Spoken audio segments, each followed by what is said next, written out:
પહેલગામ આતંકી હુમલા બાદ પાકિસ્તાન સામે ભારતે જે રીતના કાર્યવાહી કરી, જેમાં સૌથી મોટો નિર્ણય એ જળ સંધિ જે સ્થગિત કરવામાં આવી, સિંધુ જળ સંધિ હતી એ સ્થગિત કરી બાદમાં પાકિસ્તાન બોખલાઈ ગયું। એક પછી એક પાકિસ્તાનના નેતાએ ધમકી ભર્યા ભાષણો આપ્યા। ફરી એકવાર પાકિસ્તાનના પૂર્વ વિદેશ મંત્રી બિલાવર ભુટ્ટોએ ભારત અને પ્રધાનમંત્રી નરેન્દ્ર મોદીને ધમકી આપી છે। નમસ્કાર, આપની સાથે હું છું પાયલ।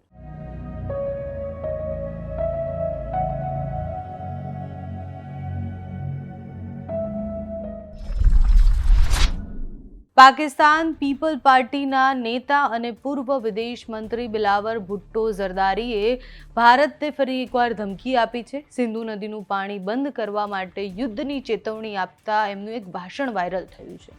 ભાષણમાં એ કહી રહ્યા છે કે વડાપ્રધાન મોદીએ સિંધુ જળ સંધિને સ્થગિત કરી દીધી છે।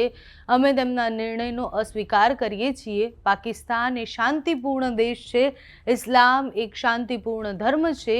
જો કોઈ અમારી સિંધુ નદી પર હુમલો કરે છે તો એ એક્ટ ઓફ વોર માનીશું અમે, અને પછી અમે એની માટે કંઈ પણ કરવા તૈયાર છીએ। આ સિંધુ નદી ફક્ત નદી નથી, તે ભારત અને પાકિસ્તાન બંનેની સભ્યતાનો ભાગ છે। એમના વડાપ્રધાન મોદી દુનિયાભરમાં જાય છે અને કહે છે કે પ્રાચીન સભ્યતાનું પ્રતિનિધિત્વ એ કરી રહ્યા છે। હકીકતમાં અમે આ પ્રાચીન સભ્યતાનું પ્રતિનિધિત્વ કરી રહ્યા છીએ। અમે જોઈ શકીએ છીએ કે આતંકવાદ ફક્ત એક બહાનું છે। સિંધુ નદી અસલી લક્ષ્ય છે એમનો, જેને અમે સફળ નહીં થવા દઈએ। અમારી નદીને બચાવવા માટે છેલ્લે સુધી લડીશું।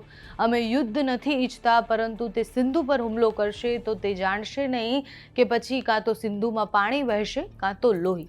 અને આ એ પહેલી વાર નથી બોલ્યા।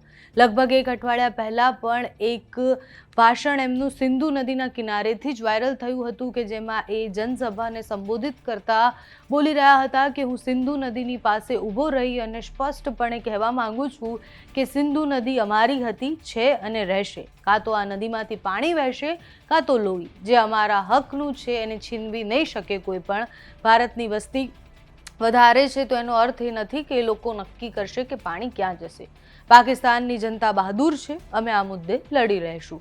અને આ માત્ર બિલાવર ભુટ્ટો જ નહીં, એના સિવાય અનેક નેતાઓ એવા છે કે જેને પોતાના ભાષણમાં ભારતને ધમકીઓ આપી છે। યુદ્ધ માટે ઉશ્કેરવાની વાત કરવામાં આવી છે, પણ ભારત અને ભારત સરકાર જે પ્રકારે નિર્ણય લઈ રહી છે એ કોલ્ડ વોર કહી શકાય। જે પ્રકારના નિર્ણય હોય છે કે જેમ કે સંધિ જે છે એ ત્યારે સ્થગિત કરવામાં આવી, એના પછી અનેક ચેનલો છે એને બેન કરવામાં આવી, અનેક એક્ટ્રેસના જે એકાઉન્ટ છે એ પણ બ્લોક કરી દેવામાં આવ્યા। એટલે ધીરે ધીરે ભારત જે નિર્ણયો લઈ રહી છે, હજુ ભારત માટે એ પડકાર છે કે જે લોકોએ આ હુમલો કર્યો એ લોકોમાંથી એક પણ માણસ પકડાયો નથી।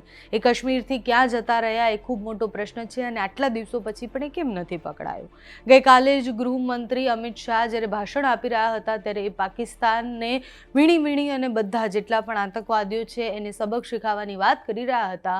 હવે એ સબક ક્યારે શીખવવામાં આવે છે તે જોવાનું રહ્યું। તમારું આ વિષય પર શું માનવું છે અમને કમેન્ટ્સમાં જણાવજો। અત્યારે આ વિડીયોમાં બસ એટલું જ। જો તમે અમને યુટ્યુબ પર જોઈ રહ્યા હોય તો સબસ્ક્રાઈબ કરજો, ફેસબુક પર જોઈ રહ્યા હોય તો ફોલો કરજો, અમારા વિડીયોને લાઇક અને શેર કરજો।